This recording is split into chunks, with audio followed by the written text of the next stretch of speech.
Hi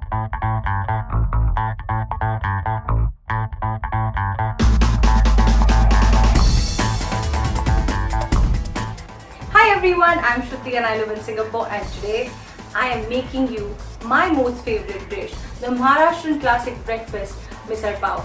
Misal Pav is a spicy, tangy broth with a lot of sprouts, and it's had with bread. So let's get cooking.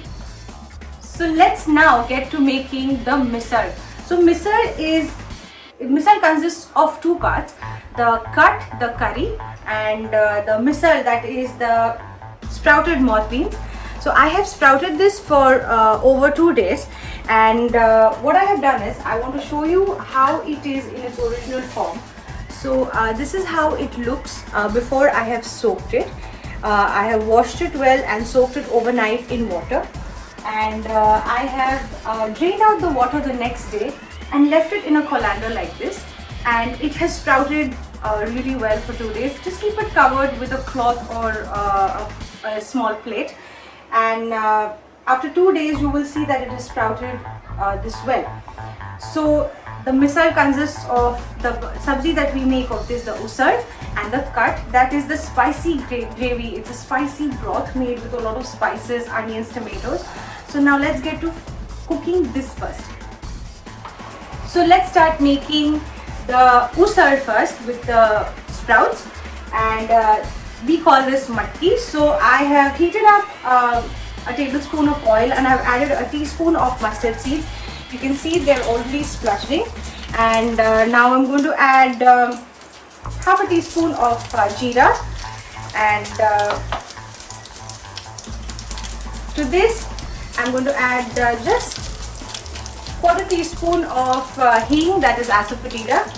Skip it if you don't have it. I have a few curry leaves. I'm just going to tear a few leaves and add it. Give it a rough stir. And now I'm just going to put this. This is about a cup of the matki, and it kind of doubles up when it sprouts. I'm just going to roughly stir this. So now to this I'm going to add very little bit of the spices, just quarter teaspoon of haldi, that is the turmeric, half a teaspoon of red chili powder, half a teaspoon of garam masala, half a teaspoon of jeera powder, and a teaspoon of coriander powder. I'm also going to add salt to taste, about a teaspoon. So this is basically a dry preparation which forms the base of the misal that we're talking about.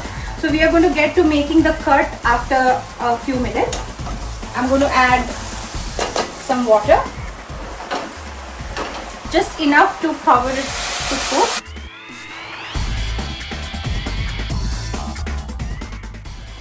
So let's get to making the cut, that is the broth. So basically we need to first roast a few ingredients and make a paste, and that forms the base of the curry. So I have to roast a few ingredients. I have taken about a quarter cup of freshly grated coconut. You can take the dried coconut as well. I'm going to dry roast this until it's a little golden brown, and I'm going to remove this out on a plate and roast the other ingredients immediately. So my coconut has turned slightly golden brown, and I'm going to take this out on a plate.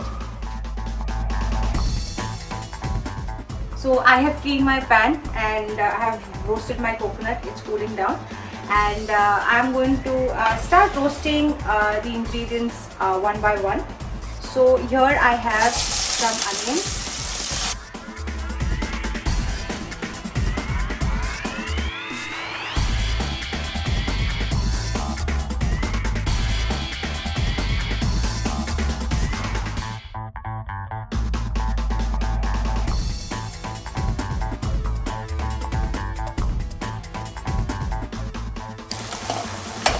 So as you can see, the onions have slightly changed color. Now I'm adding some ginger and garlic. I have taken about 5 big cloves of garlic, and I've taken an inch of ginger just roughly chopped. I'm going to just roast them for another minute or two till the garlic gets a nice brown color.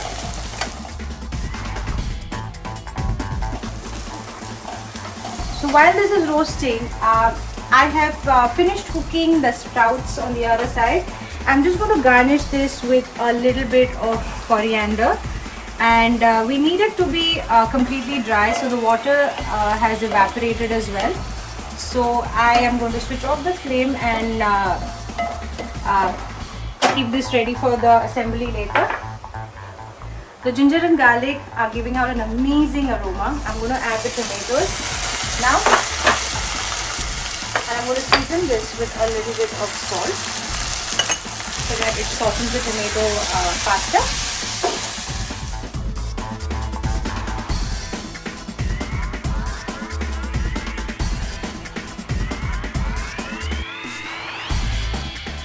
As you can see, the tomatoes have completely broken down and become soft. I'm going to turn off the flame now. I'm going to remove this out on a plate and cool it down completely. So now I am going to grind this. It has cooled down completely. I have already added the roasted coconut in this. I'm going to add the cooled down onion, tomato, ginger, garlic. And now I'm also adding a small bunch of coriander leaves along with its stalks, and I'm going to grind this into a very, very fine paste. So add maybe a quarter cup of water if you need. So let me grind this first. See you on the other side. So now let's get to making the curd, that is the curry of the misal. So I have ground completely fine. It's a very, very fine mixture, and here I have taken a big pot, a big pan, and I have taken about half a cup of oil. Yes, you will need that much of oil. Misal is all about oil and a lot of spices, and please do not shy away from adding a lot of oil and a lot of spices, because that's what this curry is all about. So I'm going to add a teaspoon of mustard seeds to this. So now that my mustard seeds are spluttering, I'm going to add a teaspoon of cumin seeds.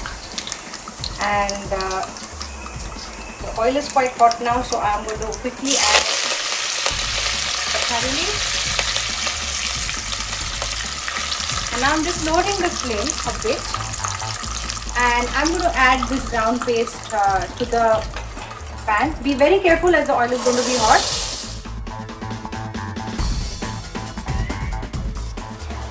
Please do not worry about the oil and forget about your diets if you're making misal pav at home. So I'm going to make sure the oil completely mixes with this paste, and this needs a lot of patience because you want this whole paste to completely roast well and dry up and release the oil. So now the oil hasn't released, the oil is still on the surface of the masala. So this will take you about 10 minutes. It's been about 5 minutes. I'm going to add the secret ingredient that will bind the curry really well. So I'm adding about 2 teaspoons of chickpea flour, half a teaspoon of turmeric powder. I'm adding 2 to 3 heaped teaspoons of Kashmiri red chili powder. I'm adding a heaped teaspoon of garam masala, and I'm also adding a heaped teaspoon and a half of dhania jeera powder.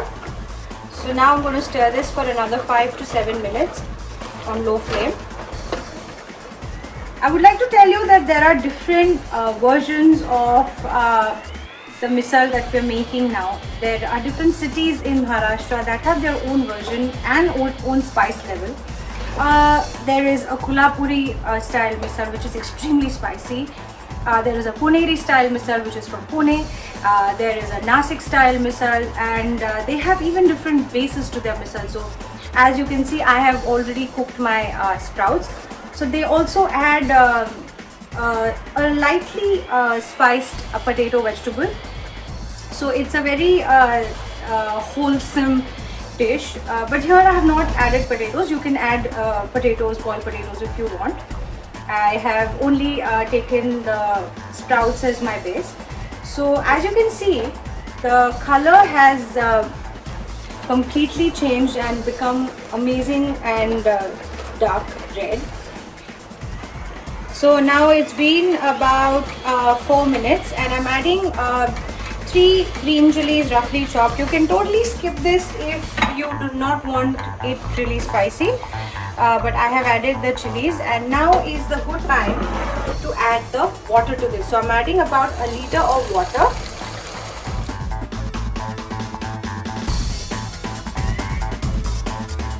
And now I'm adding a big spoon of salt. Season this according to your salt preference and give it a good stir. Taste it, and now I'm going to boil this really well for another 10 minutes until I see the layer of oil completely on top, which is the tarri that I mentioned to you before. So it's been 10 minutes since the broth has been boiling. So now we have to see whether is the tarri there over the curry. I'm going to switch this off, and I'm going to show you the layer of oil that comes. I'm going to squeeze a little bit of lime. You can see this is the tarri that I'm talking about. This is the layer of oil that we need from the curry. So this is completely done. I'm going to just lightly garnish this with a little bit of coriander.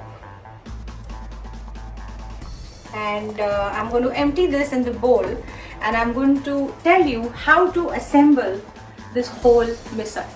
These are the components of the misal, and this is the pav. These are butter rolls or bread or any white bread that you have. So this is the Mumbai pav, which we get in the city of Mumbai, which is quite synonymous to Mumbai. And I would like to show you that this is another important base of the misal. This is the farsan. So these are nothing but chickpea based dry snacks that we have. So these are the gathia, this is the save, this is the mixture which has got the fibre. So basically these are just very lightly flavored. They're not spicy, they're just savory besan based snacks. So what I'm going to do is, this is the cooked sprouts and this is our curry. So now I am going to take a big spoon of the cooked matki, the usal, and I am going to just roughly mix this all together, and I'm going to top it up with a lot of the farsan, because this is a very important part of the misal as well. And now what I'm going to do is, I'm going to completely put the tarri over this.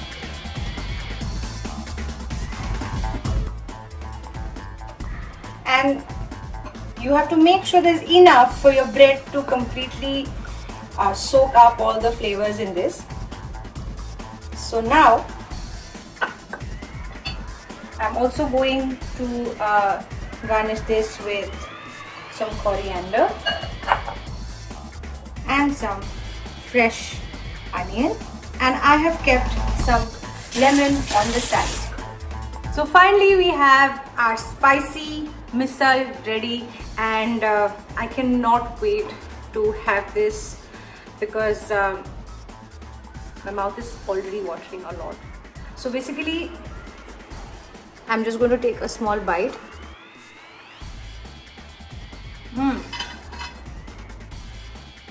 Super spicy, super tasty and yummy. I just thought I'll show you the sprouts, the snacks, the curry. They've beautifully merged, and it's a wholesome and a yummy curry. It's also full of protein, and try this at home, make this and let me know how you like it. Keep watching my recipes. Thank you.